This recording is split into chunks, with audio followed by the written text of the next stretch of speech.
This is my house! Keep it down up there! No! No! I'm calling the police! I am so sorry. Need something real cryonic.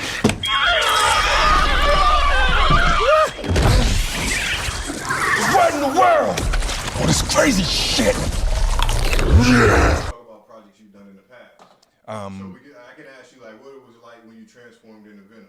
Yeah, I can touch on that. You know what I'm saying? But you don't want to go too deep. I don't want to go exactly. Still promoting the movie. Right. So y'all taking, Solidarity. Yeah. We have to. You Yeah. know, if we as a people, and I was just talking to Tommy about that last night. If we as a people learned how to stand as strong as they did with the bus boycott, us as a people, if we said, all right, we sending all our kids to a HBCU, right, we would change the whole trajectory of what's going on with sports. So us as these actors and these writers, we're like, no, we have a voice. And the only way we can show that we have a voice is we stand. We stand and we stand together. You know what I mean? Absolutely. So we're standing with solidarity, man. And like, we're not budging. Yeah. We're not budging until you guys understand that We're human beings and we deserve the basics. Look, we're not even asking y'all to go above and beyond. No, and what they fail to realize, I've been doing this for 13 years. You know, God has provided for me for the past 13 years. I'm blessed enough I'm a full-time SAG actor living in Columbus, Ohio, and I'm in probably the 13th percentile that can afford, that worked enough to get health insurance. Exactly. And I don't live in LA, I don't live in Atlanta, I don't live in New York, but I'm still qualifying for health insurance because I've worked enough and I'm working enough each year. But not every actor is like that. Those advantages. Exactly. I remember when I didn't have that. I remember when it's super hard. It is. What if you got to see the dentist? What if you get hit by a car? Yeah, like, you got to be able to, or even the children, like, like, oh my gosh, like. I was just on set with a dude on a movie that we did in Atlanta, and he didn't qualify for health insurance. And he was looking at me like, dude, how you qualify for health insurance, bro? I was like, the projects I'm working on, you know what I'm saying? But not everybody qualify. Can you imagine working for a job, right? And they say, hey, you can't get health insurance. Right. But you can work for me, but you can't get health insurance. Right. Until you were here for, and I understand, let's say, okay, you only been doing it for 3 months. Because some jobs do that. You gotta be here for a lot of time, right? But these actors been doing it for 15 years and still can't qualify. Or let's say I qualify now. If the projects go away and I don't qualify, then I got to figure out another way to get health insurance. Yeah. I got to keep making over $29,000 a year just to qualify. No doubt, no doubt, no doubt, no doubt. We're my most beautiful queens in the house.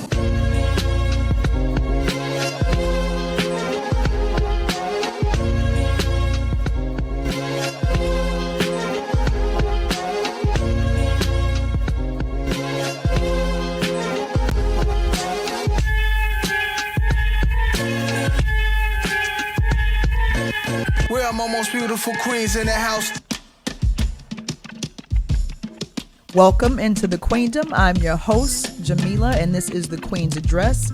And today we are joined by a very special guest, and you all have seen him on SWAT, The Chi, Chicago Fire, Empire, just to name a few. On the silver screen, you've seen him on Mike, Venom, Shazam. It's just so many more. We'd be here all day if I could name everything. But today we have Otis Winston in the building. Otis, thank you for joining us on the Queen's Address today. Thank you for having me, sis. Yes, sir. And so we're just going to get right into it. Yes. When did you decide to get into acting? Man, it's so funny. I didn't decide to get into acting. It's almost like acting chose me. Wow. Even the first time I got introduced to it, because I was overseas playing ball. I was in Russia playing ball, and you know, if anybody, shout out to my athletes. Shout out to Russia. Shout out to athletes. Yeah. Who plays overseas, man? Because it's a different scene, you know, because you don't speak the language barrier and all this stuff. So I didn't have a lot of things to do, so I started to write, and me writing, that my journal turned into my first screenplay, and I had no idea. And then when I got back to the States, man, I just kept writing and writing, and then I ended up going through a situation and going through some trouble, and I got invited to LA. So I went to LA, and I went to go meet my best friend. Well, at the time, she was like one of my best friends. She's my big sister. Her name is Robbie Reed. She's the head of BET casting right now. Right. So I went to go see legendary her. Robbie Reed. Shout out to her. Absolutely. Yeah, So Robbie had me come out to LA. I went to LA, and I was walking into this building. And at the time I was walking in, a lady was walking out, and the lady walking out ended up being a director. And she looked at me, and she thought I was the guest actor. Oh, wow. And I was like, no, I'm just here to see somebody. So acting chose you. Absolutely. Wow. Absolutely. Wow. So I'm walking in, she walking out. The guest actor never showed up. Robbie walks up to me like, yo, the guest actor never showed up. They want to know if you would stand in.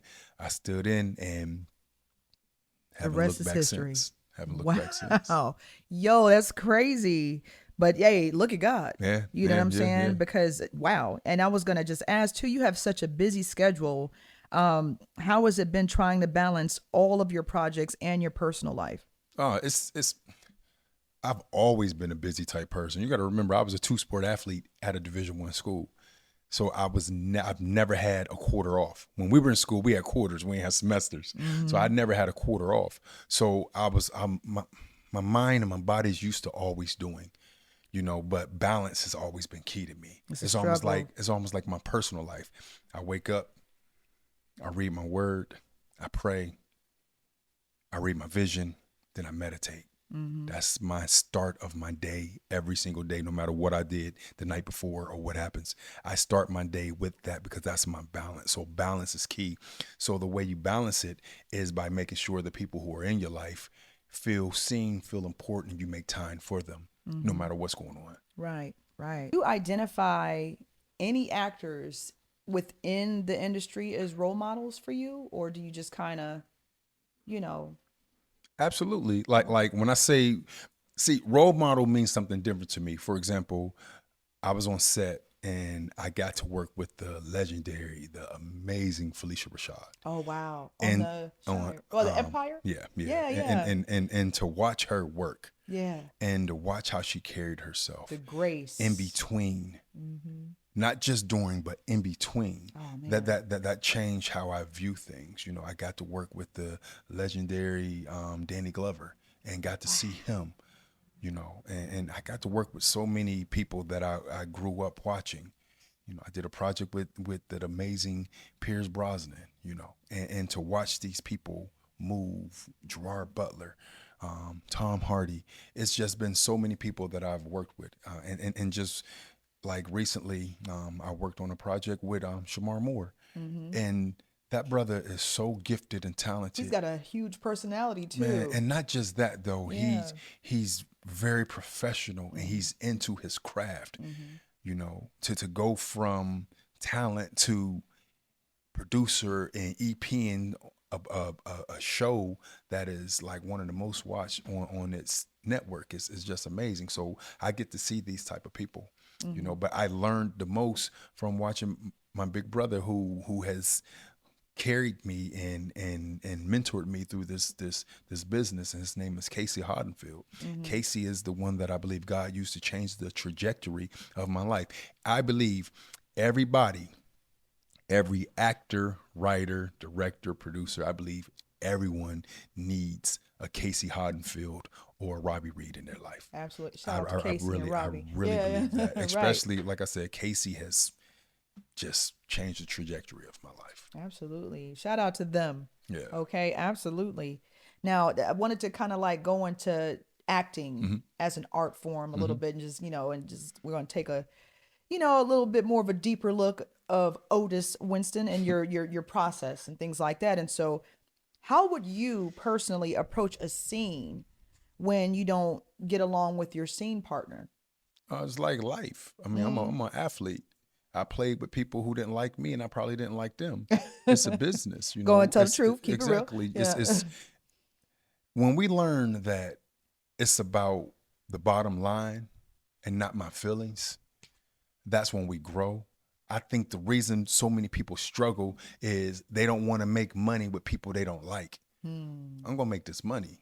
It doesn't matter if y'all have a It don't matter if we have beef. confrontation or if you're not really, the personalities don't mesh so has well. nothing, because 9 times out of 10, I'm an alpha male. Okay. You know what I'm saying? And Keep it real. What I'm learning about us, what I learned about us, us real alpha males, we don't try to be the loudest in the room. We You just don't have to be. Yeah. but see, our energy make us the loudest in the room, and we're not trying to be. We don't want to be. We're Their just who we perception are. of you, right? We're just who we are. So we don't got to be loud and boastful and look at me, because I know who I am. I'm confident in every fiber of my being. I'm confident in Otis Winston. I wasn't always like that. So I would try to compete with those next to me. But once I realized that the only competition is me competing against me to be the best version of me.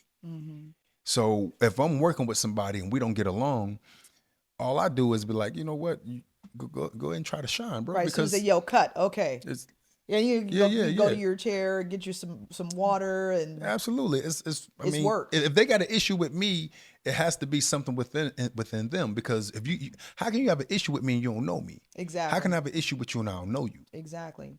That's So you show up for work regardless if there's no matter a what. little bit of a personality difference with matter your, what. scene partner. It's like that's not gonna affect my acting or my process, because you might have, issue. Maybe you got up this morning, was just in a bad mood. Like, we'll just power through it and do our job, Yeah, because you got to realize the bottom line is getting the shot.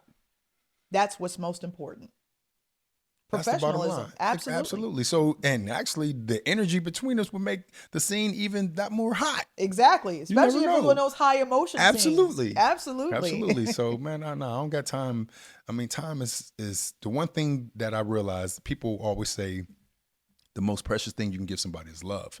I kind of agree, but then I kind of disagree, because if I love you, I cannot love you tomorrow.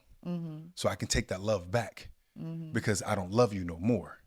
The one thing I give you and I can never get back is time. I know that's right. That's a whole word, bruh. We're going to have to do a whole nother episode on time alone. You can never get that back. So I'm really, Yeah. So if I'm on set with you, I'm giving you something I can never get back. Exactly. So I got to take advantage of it. I got to You never give get it that my time best. back again. Absolutely. Exactly. No, that's deep. And so I had a question. We're going to go into, switch gears a little. I'll Okay. say we'll switch gears. I'm going to say this. Okay. Say you land a role Mm-hmm. portraying the president of the United States. How do you develop the skills to fit that particular role? Well, one, you study me. I would study Barack because of the way he carried Shout out to himself. Barack Obama. Absolutely. Shout out to former President Barack Absolutely. Obama. Former president. I would study him because I love the way he carried himself. And I love the way he went through the process of being a president. As people would say, that's my president. You know what I'm saying? So I would study in how he carried himself. And then I would study other presidents and how they carried themselves. It's almost like when I land a role as a boxer, I went and I worked with Buster Douglas. Like Buster Douglas trained me. Yo, shout out to Buster Douglas. And then Yeah. after Buster Douglas trained me, I ended up doing another role that was a boxing role. You know what I'm saying? So it's all about studying. It's all as an athlete, we study film. We study film of our opponents and we study films of ourselves to So learn. you can prepare. So you can learn, okay, man, I always hesitate before I do my crossover. Man, that's So you want to work on that. absolutely. Yeah, Oh, he always stutter before he do a back cut or whatever. So that just led me into what I do now as So you a just take full-time note. actor. Absolutely. Study film the same way. I watch movies and TV shows. That's me studying my craft. Because that's what I've been doing all my life as an athlete. So now So it's as hand in hand. as an actor, I'm the same way. I'm still an athlete. So that discipline that I have as an athlete has carried over to me being disciplined as an actor. Right. Absolutely. Oh man. Interesting stuff. Okay. Now we're going to talk a little bit about method acting. Okay. So Daniel Day-Lewis, the great Daniel Day-Lewis, a phenomenal actor, according to the Telegraph, he prepared for his role for In the Name of the Father. What he did was he spent 3 days in solitary confinement without any water. And he also lost 50 pounds. And so, Otis, I want to ask you, have you ever went to those types of extremes to prepare for a role? I haven't yet. The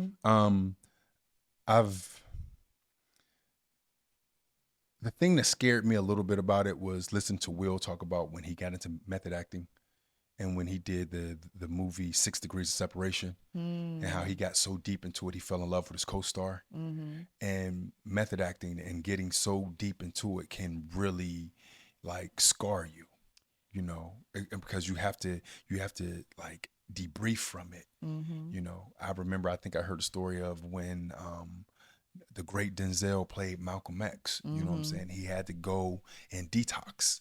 He had to detox because you can lose yourself. And finding me was hard enough. I don't want to lose me again. Because you're a vessel. You know what I'm saying? Yeah. Absolutely. So we have to be careful, but there's different ways to do it. I just choose not to use method. You know, I use a lot of substitution. Like if I need to pull on something, I'll pull on something from my past, or I pull on something that I've been through. You know, if I need to cry, I think about something that really hurt me. You know what I'm saying? So I learned to use things that I've already used, because like acting is like a way of life, and I don't want to bring anything into my life that I don't need to struggle to get it off of me. If Exactly. That makes sense. Yeah. And I was going to say, you know, as you were explaining, I thought instantly about Michael B. Jordan and what he said after his role in Black Panther as Killmonger. He said he had to go and see a therapist. I believe, if I'm paraphrasing, but he said, I had to like really just kind of not be as angry as Killmonger, because I'm like, okay, this is a fictional character. It's not me, you know. And he really struggled psychologically after the role ended. Because Killmonger was very bitter. He's very angry. His father died when he was young, and he had to kind of, as a human, we take on those emotions so that so it shows up in front of the camera. So it shows up in the film. And also I thought about Heath Ledger after the Joker. I know you probably heard about his struggle, like psychologically, and how he studied legendary Jack Nicholson. And he said, listen, it was difficult. Absolutely. To disassociate from that role, because we all know the Joker, like we read the comics, the Joker's a psycho, you know. He's, because I remember reading the comic books like, yo, this guy is nuts. And the Riddler and the Penguin and all those characters, they're fictional characters, but you're literally taking on an energy. But people don't realize that as an actor, I don't act, I become. Right. I don't act, I become. So you're becoming we're becoming what you guys are seeing. So that's why it's so delicate. And that's why we have to really, really take it as it comes and inhale it, but then learn how to exhale it. Right. I think that's what I'm learning. I'm learning how to inhale while I'm going through it, but then exhale it when I leave it. Exactly. Because you want to stay you. Absolutely. I can't lose me. Exactly. I can't lose me. Because you're dope. Yeah. Okay. Thank you. Thank you. And I was thinking about I can't remember. I want to say it was Nicolas Cage had a role, a homeless person's role. Would you ever like sleep overnight in the street if you had a role as a homeless person? Would you do something like that, or would you? Absolutely. See, that's I've done that. I slept in my car. Really? You know what I'm saying? I remember, man, when I was in LA, I ended up like sleeping and I had one of these cars where the back seat can come down. And dang, that make me emotional thinking about it, because that's one of the first times I'm really telling the story in public. Wow. And I was really, really like struggling to make it. And I was like, man, I had to sleep in this car, but my body, I'm 6'5". Yeah. So I put my body in the trunk and my feet was coming out where the seat went down, because wow. I didn't want to be caught sleeping in my car because I'm still in LA. You know what I'm saying? Right. I'm still born and raised in Youngstown, Ohio, man. I that street mentality would never leave me. I'm not gonna let nobody catch me slipping. And that would have me just sleeping with no tinted windows and in a car. That's slipping a little bit. So that experience changed me, and that's what made me decide, like, man, I'm coming home. And I'm going to make this work from home. I'm not going to miss my kids. I'm not going to miss what they're doing. And this thing that I'm chasing will eventually chase me down. But yes, I've done it, so I know what it feels like. I know what it feels like to not have. So everything that I almost portray, I've experienced. So that's why it's easy for me. Someone told me before, experience. Yeah. Someone said you're so intense. That's what she calls me. My spiritual mama or auntie, I call her Sister Elise. She always called me Mr. Intense. She says, Otis, you're so intense, but I love it. You're intense with everything. But I've been through so much to make me feel like I got to give you everything. Right. You know, because I don't know how to give half. If I love hard. You leave it on the floor. If I play, I play hard. If I act, I become. If I'm teaching, I give you all of me. That's just who I am. Absolutely. And we're so honored. Yeah, word up. Word up. Yeah. You recently had an event, I believe it was at the King Art Center. If I'm not mistaken, you were speaking to the youth. Oh no, it was that the King's Art Center? It was actually, I did that too for Charles Coop. Yeah. I did that, and then I spoke downtown for the Juneteenth things as well. But yeah. You were speaking to the youth. Yeah. And you talked a little bit about your background and things like that. So you came up in Youngstown. What was that experience like coming up in Youngstown? We all hear about Youngstown being a gangster's town and a tough town. The and mob city, the yo. They say it was a big, rich town. Amen. It was the best thing that could have ever happened to me. You know, my dad was so amazing in showing me what it is to have a spirit of entrepreneurship. You know what I'm saying? My dad was the first, like, man I've seen. I mean, he turned the basement of our house into a store. You know, Hustler's mentality. Yeah, that was back in the 1980s, man. He turned and you got to remember, growing up in the hood, every corner in the hood had a store that was owned by Arabs. You know what I'm saying? He turned our basement into a store. Was it like one of those candy stores with the soda? Sold everything. We had one of those in our neighborhood. It was like a speakeasy candy store. It wasn't even. It sold candy, sold chips, food, and he sold Coca-Cola, everything. yeah. He sold everything, man. I was a candy man. You know what I'm saying? Every time I went to school, I had candy all in my pocket. So I was throwing out candy to people because we had a store in our basement. So my dad showed me what it's like to go after things, and my mom kept us together. So I had a balance by watching both my parents. You know, my dad had the street, you know, but then he also had the spiritual. My mom was all the spiritual and the nurturing, you know, and I saw my mom work. I saw her work. I saw my dad dream, and I saw my mom go out and work. So I'm a product of that. Right. I'm a product of watching my dad hustle and watching my mama work. You see what I'm saying? So Even though hustling is a work, right? Even though hustling is work, right? His hustling was different. Right. My mom's was straight by the book. My dad sometimes wasn't by the book. Yeah. You know, but he still showed me that if you want something, all you got to do is go out there and believe for it. And my mom showed me, if you want something, my dad showed me, you want something, work for it. Don't let nobody tell you can't get it. I know that's right. My mom showed me, pray for it and act like it's already here. And manifest. Don't stop until you're walking in it. So like I said, I had the best of both worlds. No, that's incredible. I believe in that. I tell myself that. Now, one of my favorite songs that kind of speaks to your philosophy and the creed that you live by is Manifest by Gangstar. Like, I play it at least once a day. But, these are the words that are manifest. So shout out to Gangstar, but it's just kind of like, it's something that it's almost like, I don't know. I don't want to say maybe obsessed isn't the word I should be using, but it's almost like an obsession how much I believe in myself. It's not a you know, and it's like, you know, when people say, well, where do you find the energy, or where do you find the drive? Are you really ambitious? Like, don't you ever get, you know, do you have to do everything? I'm like, no, I'm doing what's on my heart. I'm competing with myself. Yeah, but But if God puts something on your heart and you don't act on it, I don't want to fail God either if he's put something on my heart. But think just about like what you you're said, doing with, though. you know, all the projects that you take. Yeah. And you're like, you know what, I can do this because I believe in myself. People, that's half the battle. But you just said something. You said, I don't want to use the wrong word, but I'm obsessed with myself. Who are you supposed to be obsessed with? I'm obsessed with these dreams. Like, You're supposed yeah. to. You're supposed to believe in you. Right. God have a placed vision something board in and- me. He placed it in me. And the only one who he told was me.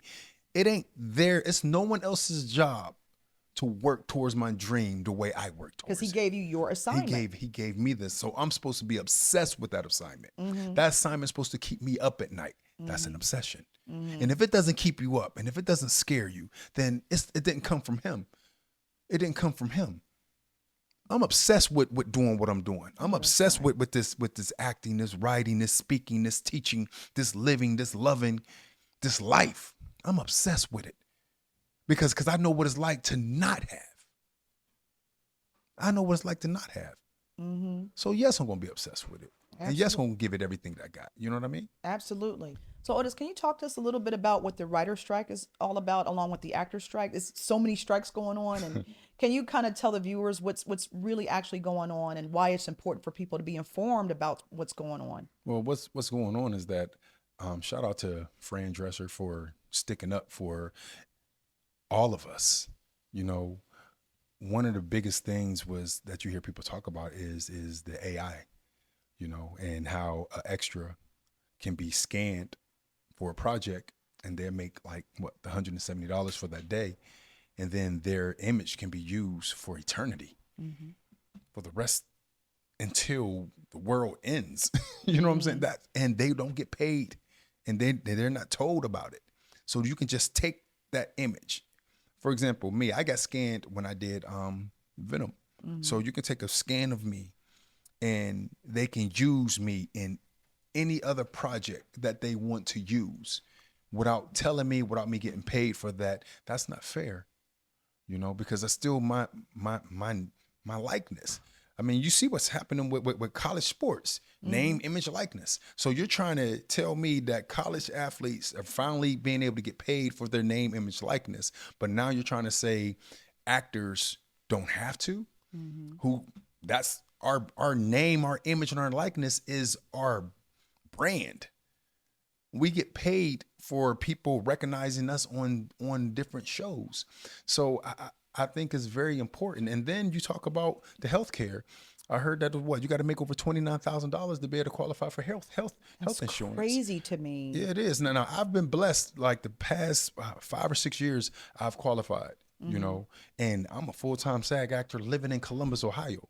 And I got brothers and sisters in a gang that's in LA and Atlanta and New York and Chicago, and they can't even have health insurance. That's ridiculous. It's so unfair. That's sad. Yeah. You know, and then like this residual pay with the streaming. Like I guess I just got a check the other day for 50 cents.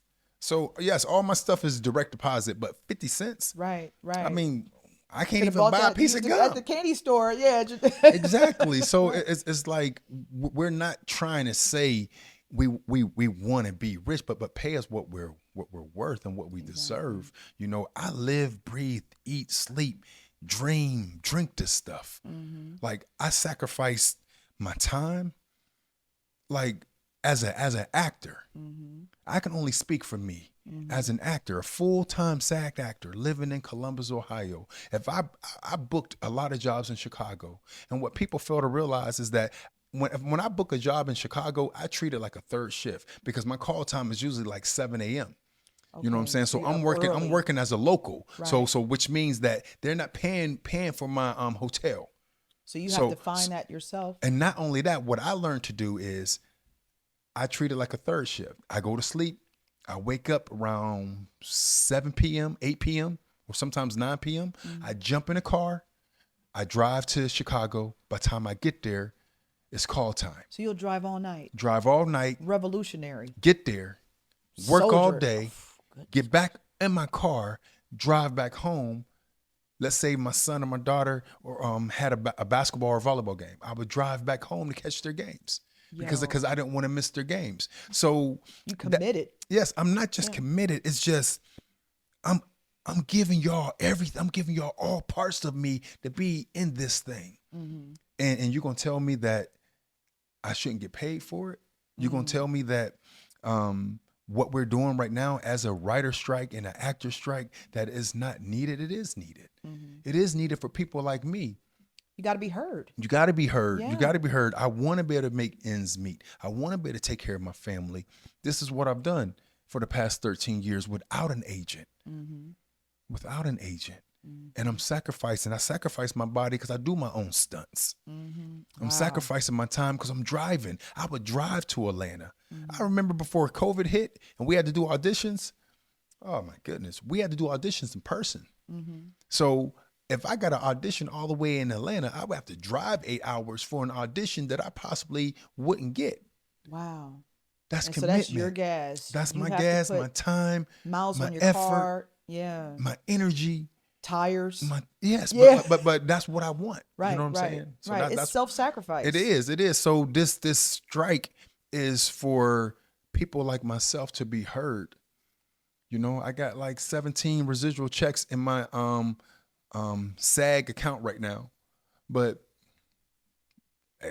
it's not gonna pay. Those 17 checks are sitting there. It's not gonna pay my rent. Not at all. You know, so streaming needs to change. Streaming is gonna have to What we change. get paid when they're streaming our projects needs to change. What we get paid for dailies and weeklies, I believe, needs to get changed. What we get paid for locals and non-locals needs to change, to me.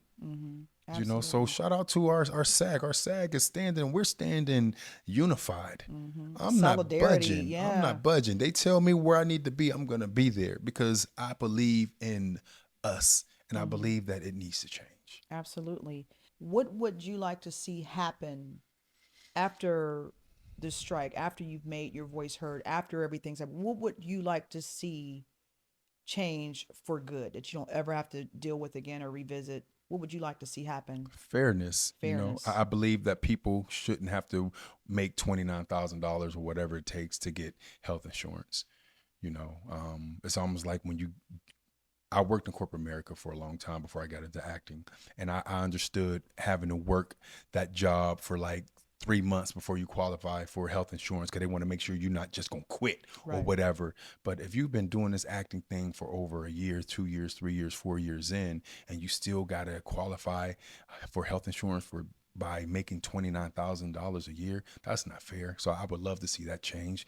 I would love to see the opportunities just become more and more, and the fairness in wages and pay and travel and all that, you know, because I spent way more money to be in this business than I've made. Like, because I've been paying for my own flights and I've been paying for my gas. I've been paying for my hotels. I've been doing that, but I'm committed in this and I know I'm going to make it in this, but I want to make sure that those coming after me won't have to sacrifice as much as I did to get there. Absolutely. Otis Winston, thank you so much for being on the Queen's Address today.